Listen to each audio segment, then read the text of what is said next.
Welcome to the Social Learning Amplified podcast, the podcast that brings us candid conversations with educators who are finding new ways to engage and motivate their students inside and outside the classroom. Each episode of Social Learning Amplified will give you real-life examples and practical strategies you can put into practice in your own courses. Let's meet today's guest. Thank you for joining us today for this episode on reading and generative AI in the Social Learning Amplified podcast series. I'm your host, Eric Mazur, and our guest on the episode today is Jonathan Malesic. John is a writer whose work has appeared in the New York Times, the Washington Post, the Atlantic, the Chronicle of Higher Education, the Guardian, and many other publications. His writing has been recognized multiple times in the Best American Essays and in the Best American Food Writing. His latest book, The End of Burnout, by the University of California Press, was selected as Best Book of 2022 by Amazon and the Next Big Idea Club, and is being translated into 10 languages. He's a former full-time theology professor who holds a PhD in religious studies from the University of Virginia. He now teaches writing at Southern Methodist University. John, thank you for being here today. Thank you so much for having me, Eric. Well, it's wonderful to be here. Same here.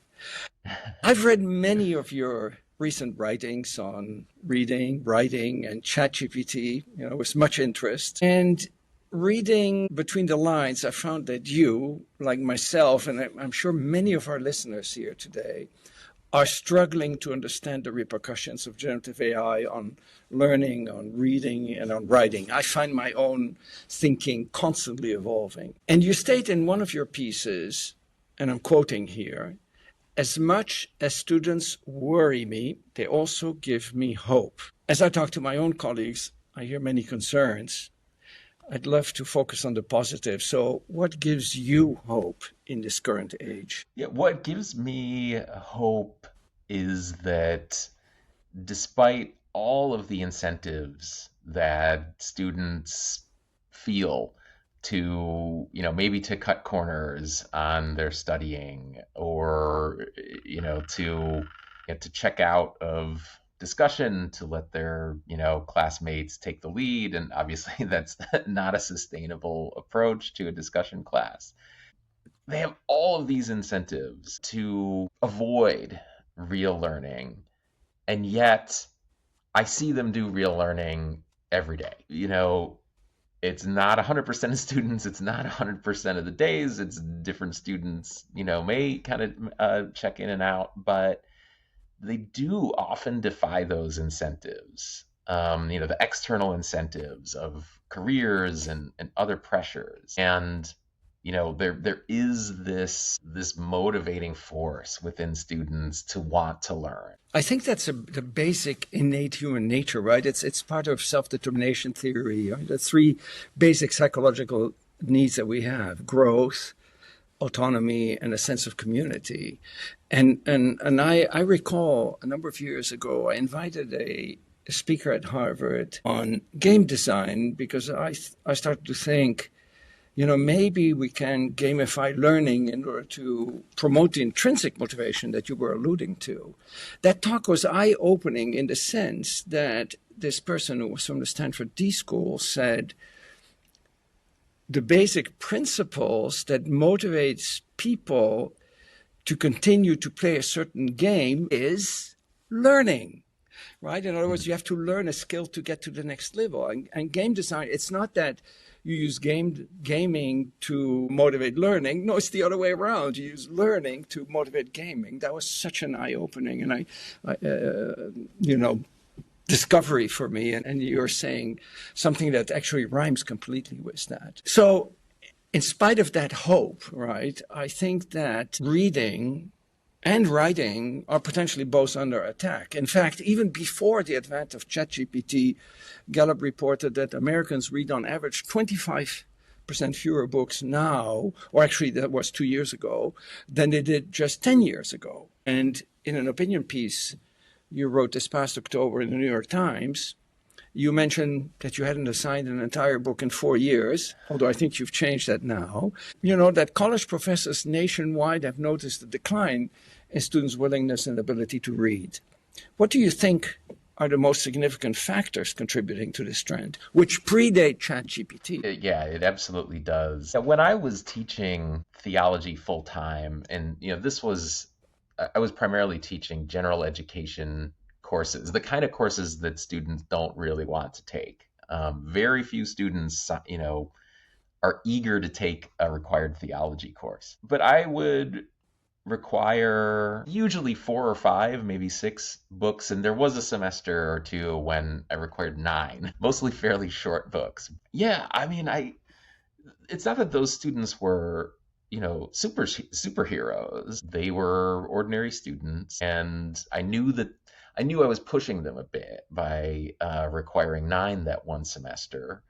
But I had seen that, with the right incentives and the right kind of prodding and cajoling, they could do it. Very few people are just dispositionally inclined to read a couple 100-page theology book. But they can do it. We can give the incentives, and people will see that it was worth it. Um, yeah, and so I think that I'm only talking about like a decade ago. This Yes. was the standard for me, at least. And so quite a bit has changed in that time, because I mean, I hear from colleagues who, yeah, I mean, who cannot, who feel they can't assign whole books anymore, that students just aren't up to the task. And certainly one big thing is the pandemic disruption. That's, so many students lost years of really, good quality instruction in school, and have struggled to recover, even several years later. I think in addition, we could say that the way we read has changed. I don't doubt the statistics on the number of books that people read, but people actually read a lot today. Even if you spend a lot of time on TikTok, a lot of TikTok videos are made so that you don't have to have the sound on, and you can just read the text. And we're constantly messaging people, so we actually read quite a bit. It's the question of what, are we reading these long narratives, long arguments? That's a worthwhile thing to know how to do. Right. So that skill may have atrophied a bit, but reading is still quite prevalent. Yeah, but it's the quality of the reading and the growth from that reading too. I guess that from texting each other, that's reading on a very different plane in a sense than reading a novel or literature or even the news. Yeah. So what I would role do you agree.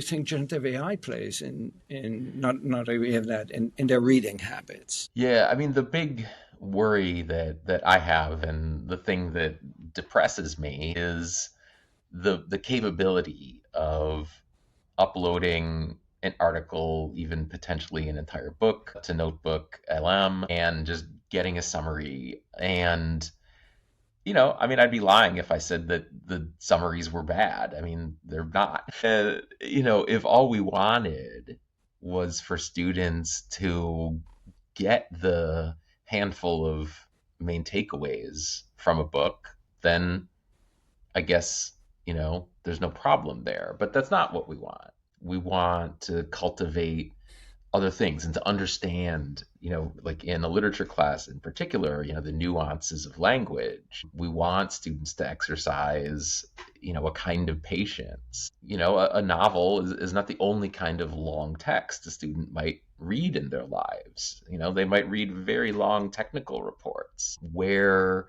you won't want to just kind of hand that over to Notebook LM, partly because it could be proprietary information that you don't want to hand over to a third party. But those are abilities that students need, and the trick is, how to give them the incentives to to build up those skills. And I haven't totally, I certainly haven't figured it out. Mhm. Are you familiar at all with Perusal? Yes. So, Yeah, I've used it. oh, okay, you've used it. So, do you Yes. think that what I found was interesting. You know, for a long while I resisted allowing video on Perusal because to me video puts the student, the audience, in an even more passive role than anything else. When you read, at least you have to engage your brain in imagining things, Hmm. much less so when you listen to somebody. But then during the pandemic, I thought we have to allow video, so we permitted video. And to my surprise, student, if you upload a video to, let's say, any other video platform, Panopto or whatever, where you can see the statistics, you find that students mostly play the video at 2 times the speed. They try to fly through it as fast as they can. In the beginning Yeah. of the semester, they watch the whole video, and as the semester goes on, they watch less and less. To my surprise, when we allowed video on Perusal, the total time spent on watching the video was significantly more than the video itself because of the interaction that occurs while watching the video, which gives also your brain time to think beyond the information that is just, coming at you. So maybe the same thing is true for reading. If you provide an opportunity to exchange ideas with others, to ask questions. So maybe there's hope there. Yeah, and I mean that's what I've seen. I have not used Perusal in a couple years, not for any, like real dissatisfaction with it, but the pressures of the incentives that I have and the pressures I have as a writing teacher. There's just always so many different things to try to do. Absolutely. Um, Absolutely. and yeah, so I haven't used it in the kind of AI era, but yeah, I mean, I agree. Like what I've seen it be good for is exactly what you're talking about. Though, I mean, that can also happen in just a well-managed discussion, though so often, students may have quite a bit to say, but they're hesitant to voice it. Yeah, I think that a benefit of Perusal is, Mhm. you know, giving them an alternate forum. Going back to what you said earlier, right? You used to assign 9 books and then you completely stopped, and now you start assigning one. I forgot exactly how many, but you started to bring back Exactly. book That's right. assignments. So, one is, what are your hopes or your aspirations with that one assignment? And also, I'm sure that there are many people who might be listening to our podcast here who are struggling with their own students' reading habits. So, what are you hoping to achieve, and what advice would you give to other educators? Yeah, I mean, I'm hoping to build students' confidence more than anything. I think that probably, well, I mean, not probably. I mean, it's heartbreaking. I mean, my students will sometimes tell me that they aren't confident readers, that they give up on reading very quickly because, they may struggle to focus or they may struggle, with the vocabulary or something. And I want to prove to them that they can do this. I want to show them, look, here's this awesome reading. Let's start out. Let's start it in class. Let's read, during class time with me here by your side. And when I do that, they don't struggle so much. Mm. And my hope is to say, look, you can do this. And so my hope is that to build that confidence, it'll become easier to assign more stuff outside of class, and then their gains in learning will just skyrocket from there. Do you think it's really a confidence problem, or is it an attention problem? Yeah, I students often describe it as an attention problem. That's for sure, and I'm sure that that's part of it. I know that when I probably less when I'm reading than when I'm writing. If I encounter difficulty, I will very often just like habitually, grab my phone and see if I got any email in the last 5 minutes. So I'll switch tasks because I've encountered some kind of obstacle. And, I'm speaking, purely from my own experience and not from any, kind of scientific knowledge of this. But at least in my case, yeah, it could be like encountering an obstacle may be an opportunity to let your attention stray Mhm. for And there are students. many more opportunities to let the attention stray now than ever before. Absolutely. Yeah, yeah, absolutely. Yeah. Now that you moved on to writing, which is actually, I wanted to move from reading to writing, so this was very appropriate. I think it was last year, you wrote an essay for The Atlantic entitled What ChatGPT Can Teach My Writing Students. And in that piece, you argue that learning to write trains your imagination to construct the person who will read your words. So true. I mean, I wrote a textbook in physics. It took me 22 years to write it because I realized I see the world from the perspective of an expert, and I have to train myself to see it from the perspective of a novice reader. However, as an author, and I'm asking myself that same question, what's the point of writing if people read less and less? One thing that I also encourage my students to do in the first year writing classes I teach, and this is another thing that they resist for reasons I can get into, but is like you got to use the fewest words possible to say what you want to say. You have to respect your reader as someone who could be doing a million other things, but is taking the time with your words. And you should respect that person's time and attention, reward it. Make reading pleasurable. Make it worth their while. Mm-hmm. Don't take more time than you really need. And so, if a writer is doing that, then an AI summary of what they write will necessarily lose a lot of important information and pleasure. As an instructor like you, and as somebody who writes a lot professionally in my discipline, but I've also written a couple of books for students. I've been struggling, and I write tons and tons and tons of letters of recommendation. In fact, I have a pile with the December 1 deadline looming. I've been struggling wrapping my head around the following scenario, and maybe the scenario is a little bit far-fetched, but I think it helps us think about the future of human communication. Let's say I have to write a letter of recommendation which is the bane of my existence, for a student in my class or a graduate student who's applying to a job. Now, what you do is you just make a bullet point of things you want to highlight, and you can feed it to ChatGPT to create a letter of recommendation. I haven't gotten that far yet, but I could do that, and I've played with it, and I know a pretty nice letter of recommendation will come out.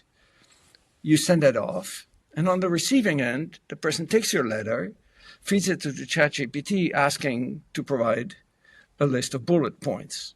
So here we are throwing away almost language as a way for human communication completely, and we take a bullet list, have a translation algorithm to something that we used to find the appropriate way of communicating, and then invert the process on the other end to get a bullet list back to save time. Is this where we're going to head with, reading and writing? That's certainly what I fear. But just in your description of that scenario, it makes me think, okay, well, this is maybe an opportunity to change this expectation of what a letter of recommendation should be. That perhaps the letter of recommendation that we imagine it's doing one thing, but really it's doing something else. If if we don't value the actual writing of it, well, maybe it's the wrong genre for the work that we're asking it to do. And so perhaps that needs to evolve somewhat. And yeah, to bring it back to the writing classroom, I mean, as many others have, the world does not need more papers on Plato's Allegory of the Cave written by undergraduate students across the United States and other countries. But it's worth it for the students to do that as an exercise. There's value in it for them. What is even that if, value? Let's pause there for a moment. I mean, I sure. think I know where you're going. I mean, I presume that you mean the value is in developing a skill that might be relevant to them in their future careers. But I'm guessing here. Yeah, I mean, in their careers and beyond their careers, just in their ordinary lives outside of work, like it can teach you to, to think clearly, to analyze, to explain something. And, sort of like I mentioned in that Atlantic essay, it's if you as the teacher set up the conditions well, and I think this is hard to do. I don't do it very well. Then, the writing can feel like the student is communicating with a real person who really wants to know. And this is kind of the artificiality of the way that writing is taught in school. I was telling my students the other day that it's only in this classroom where the person you're writing for absolutely must read what you write. I have to, it's my job. I'm duty bound. If someone were to write me, a boring or incoherent thing, out in the world, or I encounter it, I can just like, oh, well, this isn't any good, and skip it. So the students, there's no stakes in a way. Like the students don't actually have, I say, well, write an introduction that grabs your reader's attention, but their actual reader, my attention isn't at stake here. I have to read it regardless. Mm-hmm. Talking about, I think you made an important point because I was talking about skills important for their Mm-hmm. career, and you broadened that to their life in general. But you do mention in one of your writings, I forgot which one it is right now, the role of universities in promoting the idea. Well, it's true overall with U.S. World News reports and so on, of universities promoting the idea that a degree is primarily about earning power. So what responsibility, if any, do universities bear for, this trend? And what should institutions, faculty as a whole, so to speak, do to encourage students to value reading and intellectual pursuits? Yeah, I mean, I think that they have to demonstrate that there is value to intellectual pursuits apart from their ability to make you money. That too is difficult, because teaching really, we may as teachers embody the life of the mind in a way. It is also our job. So, we can say, it's worth it to read, just on your own and all this, but then, well, how much do we actually do that apart from our jobs? And, I just think about my own mentors as an undergraduate student. I mean, I just wanted to live a life like theirs, or at least like I imagined theirs what to be. They just As seem an like interesting academic, you people. mean, or as a writer? Yeah, yeah, I would say as an academic, Mhm. but I think even if I hadn't gone into academia, I would hope that I would have wanted to be, some sort of, well-read, reflective person, because I think that's a worthwhile uh, uh, I don't know, disposition maybe to have available to you, even if that's not who you are all the time. Right. And of course, speaking of us as academics, we tend to sort of, I find that I often have to fight that for myself. We tend to project our own experiences onto the students in our classes, not realizing that in a sort of steady state world, each of us academics is entitled to one single successor. Only one of our students can become like us, or soon the world will be covered in academics, which I don't think would be a Right. very good thing. Going back to 2006, I saw an essay you wrote for the Chronicle of Higher Education about plagiarism, and I want to quote something you wrote in that article. A student who plagiarizes refuses to be educated. There shouldn't be room in my classroom for that kind of a student. Indeed, that person is not really a student at all. So now with generative AI, has your view changed? I think that my view of plagiarism has changed a little bit since then, though I don't think generative AI really affects my overall view. I've softened a bit. That version of me in 2006 was, I mean, I was personally offended by plagiarism, and I encountered a lot of it. That was early in my full-time teaching career. And I now think about it in terms of, okay, how what incentives do I or does the college wittingly or unwittingly give students? Where perhaps have we failed, and are perhaps even encouraging plagiarism or other kinds of shortcuts. And I use it more often as kind of a learning opportunity. It's like, okay, well, this student screwed up, maybe through ignorance, maybe not, and let's talk about it. And it's like, all right, let's do this again. There's something to be learned there. They are a student. They're not doing their best as a student, but they can be turned around. But yeah, I mean, I think that when I was starting out, Wikipedia and SparkNotes and things like that were the real sources, and in a way, it was I found it easy to catch plagiarism even before Turnitin was invented, because I'd be like, that phrase doesn't sound like one of my undergraduates, and so I'd Google it, and there it is. And we briefly had like the period when Turnitin was pretty good at detecting it, and I think now we're back to a thing where it's just so hard to detect like what's AI generated and what isn't. I don't think we have reliable detectors right now. And so Yeah. I don't know. I don't know what to do.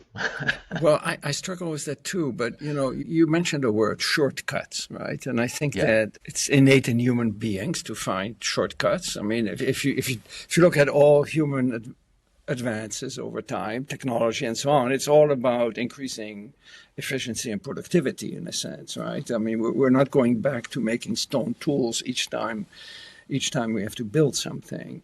And each time there's a new technology that appears, people are first very alarmed when the technology is being used. Think of the calculator, right? I mean, initially it was forbidden for students to bring calculators to any type of exams. Now we don't even think about it anymore, and students can use calculators. And then, the internet came around.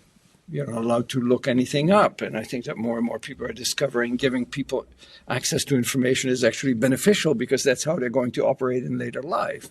You just have to ask more relevant questions. Maybe the same is true with generative AI. And if somebody can be extremely creative using generative AI, that should not be seen as a negative, but as a positive. I don't know. Where do you stand Yeah. there? Yeah. I'm not yet sold on that. But I certainly appreciate the argument. I suspect I have no way to prove one way or another, but the what I see in student papers in the last year or so is that they tend to be pretty polished on the sentence level. There aren't the kind of grammatical mistakes that I might have seen a decade ago, which makes me think that even I'll just call like generative AI light, things like Grammarly or something are being used pretty widely. I think that there's a lot of value in learning those grammatical rules, even if you are going to rely on generative AI. Yeah, is it the worst thing in the world if students find it easier to write polished sentences? I don't know. Maybe not. I'm not. Ultimately, I'm not certain. you have to get the software to produce something. I completely understand your ambivalence, because I have the same ambivalence. But in the sciences, we have a lot of graduate students from China whose writing skills in English are sometimes very limited. And I have to say, now I used to get drafts for papers. I'd be pulling the hair out of my head because I wouldn't even know where to start editing. But Hmm. now I can focus on the underlying ideas rather than on the construction of the sentences, the coherence between one sentence and the next, and paragraph structure, because they run it, presumably, I haven't asked that, I should ask, through ChatGPT, and at least, it's decently written. Anyway, before we end, and I think we're running over time here, I'd like to briefly turn to the subject of scholarship. You've received grants from the National Endowment for the Humanities. I've received grants from the National Science Foundation and other federal agencies, that have permitted us to engage in scholarship. So how do you think generative AI will impact research and scholarship? And maybe in two ways. There are two sort of sides to this question. One is, will it lead to new forms of scholarship? Will we be able to use it to analyze things that are too big or complex for the human mind to analyze? That's one part of the question. And the other is, will this make it easier for people to access and understand knowledge and information produced by scholarship? Yeah, so I have a quick answer, but I want to turn the question around to you also. So my quick answer is that I can think of, so my PhD is in religious studies. So I work with texts primarily. And, I wrote a paper some years ago where I was really aided by, I was trying to look up this one word in Danish in a book by the philosopher Søren Kierkegaard and see all the different ways he uses it. And I used, I just did like a, control F basically to find all of those and document them.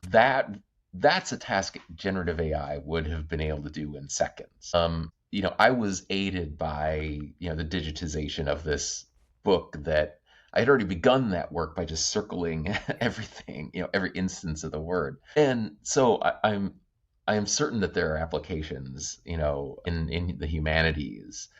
But the one thing I want to turn around back to you is, how does it affect the kind of, what's the term? Least publishable result or something like that in the sciences. These teeny tiny correlations that can get turned into papers, and then perhaps the paper can be generated basically overnight. Yeah. Well, I think, I'm thinking about bigger things. I mean, science is to some degree about pattern recognition, and deep down, it's not that different from the arts or the humanities even. I think that there's really a connection between the two. But science, I mean, a lot of different, in my own field, physics, are really about pattern recognition, and patterns often elude the human mind and are picked up more easily by generative AI. So I've been to a couple of talks where people actually use generative AI to produce new knowledge and to find things that have eluded people for centuries. So personally, I think, definitely this might actually advance our fields too. In the same way that digitization of Kierkegaard's book helped you find the many occurrences of a particular word. Anyway, interesting times we're living in. It's an exciting time, and I think that what you said at the beginning, that deep down students are devoted to learning, and that it's the extrinsic motivation that we impose on them, exams, grades, that sort of, forces them to take shortcuts. And if we can somehow reignite that intrinsic desire to learn that we're all born with, then things will be good. John, thank you so much for an absolutely amazing discussion. I think we could have gone on for another couple of hours. So I would like to conclude by thanking our audience for listening and invite everybody to return to our next episode. Thank you so much, John, for this. Yeah, thank you for having me. You can find our Social Learning Amplified podcast and more on perusal.com/social learning amplified, all one word. Subscribe to find out about other episodes, and I hope to welcome you back on a future episode.